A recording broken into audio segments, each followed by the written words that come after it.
Alright, so by now you should have the stone being able to fit in both sides nice and easily. See how I can change from one side to the other side? Whether it be rough or smooth, okay? That's what you want to be able to happen. And it's sitting together nice and neat. The next step is to get all the timber nice and neat now. So on the smooth side, that's the side that I mainly worked off, okay? It's actually pretty good. If anything, it's just out of square, okay? So you've got a bit of a seesaw to it. What do I want to do? There we go. Just rocking back and forth, seesaw. The other side, the rough side, is not flush, okay? There's a mil difference in height, alright? See if you can see it up close. There it is. Alright, so what we do, easiest thing, goes together like this. You may as well keep it together like this, okay? And work them both at the same time. So go into the bench vise. Okay, make sure it's nice and tight. Move the other stuff out of the way. And this is when the hand plane comes into play, okay? Just remember to make sure that the blade is not sticking out too far, it's not sticking in too much, okay? The way you do it, have your hand out nice and flat, stick the knob on your hand, sight down it. This one's sticking out way too far, so I'm going to adjust it at the back here, the little lateral adjuster, okay? Peel it back in, so it's nice and neat. Alright, then I can start planing it down.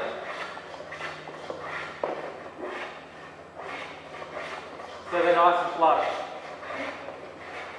Now, the way I do it is on an angle.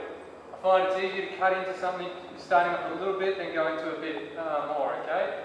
And obviously, the less you take off, the less energy you need to push through, but the longer it's going to take. The more you take off, the more energy you need, but the less time it's going to take, okay? So I just need to go up a little bit more on this one. Sometimes when you adjust it, then start planing, it pushes the blade a bit, so you just might have to adjust it again. Okay? See, taking off nice big fat furs now. Okay, but rust up the timber a bit more. So the main goal is always aim to finish the thing past the timber, okay? So you start back, so the blade's not touching the timber, you push it all the way through past the timber, okay? So you just got to get yourself set up in a nice position so you can do that easily.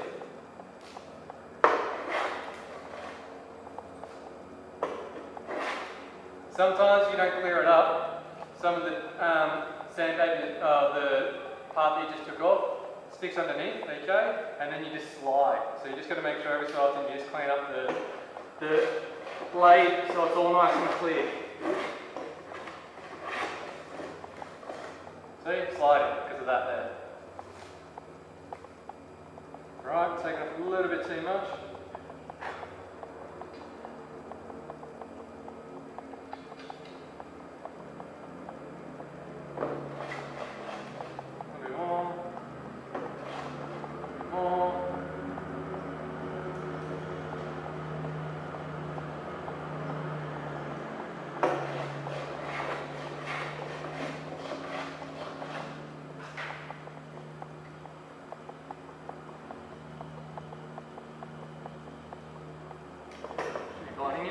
There you go.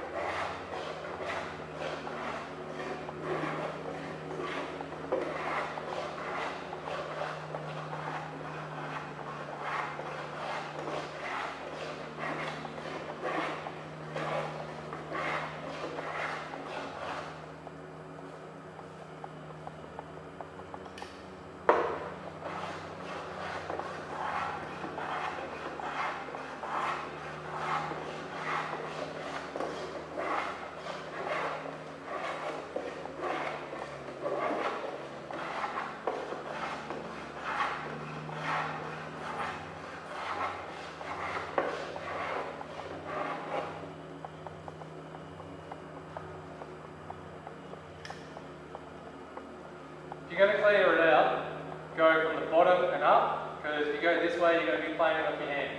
This way, you're not. Okay?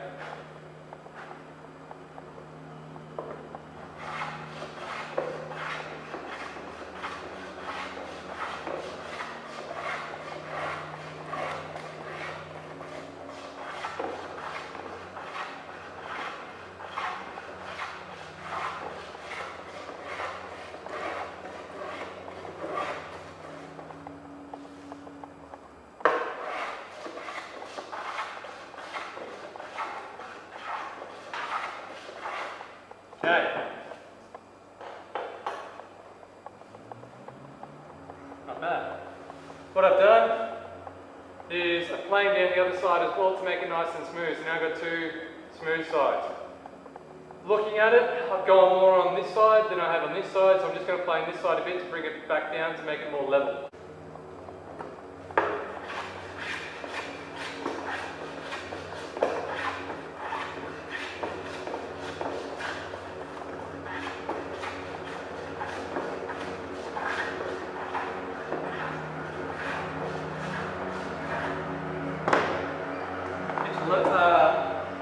Square on. And see how you go. Pretty good. Okay. By eye, it's looking a lot better. Alright. That's one side.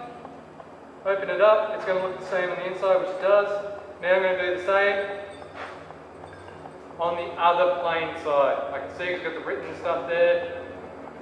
Alright, so same deal.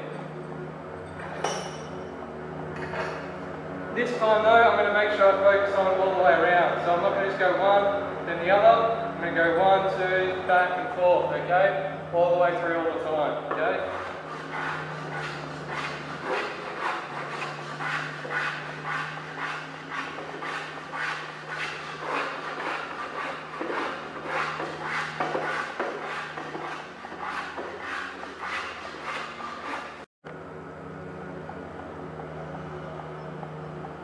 Alright, so I just done some planing.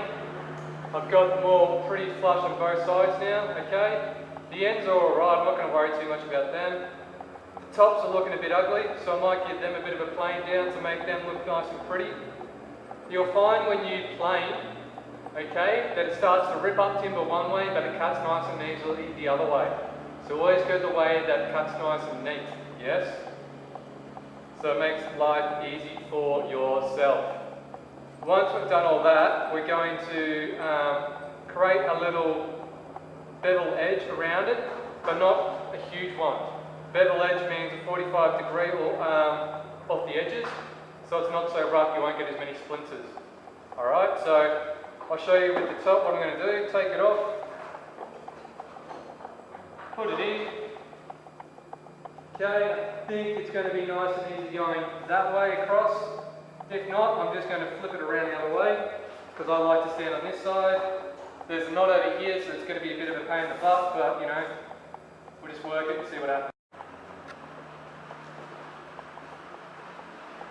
So what I was going on, the battery just died again, yay me.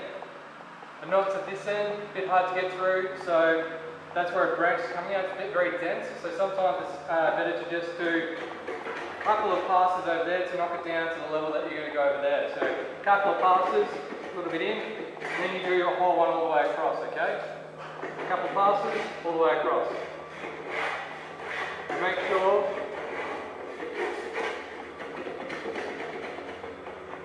you're consistent all the way around, okay? So, what I've done is just taken the top that was rough, like this over here, and made it smooth, okay? Now I'm just going to do the same on this side. Okay? So I'll flip it around and show you what I mean by before with the, if I go the wrong way,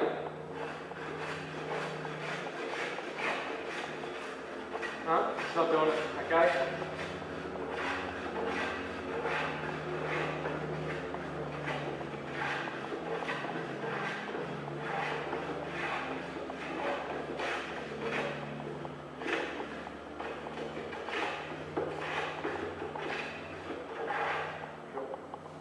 You don't need to take too much off the top, okay? It's just to get rid of the rust. Okay, pretty sure it goes this way. Yep. So it's all nice and neat now, alright? That's what we're after. Nice and flush. Now the bevel.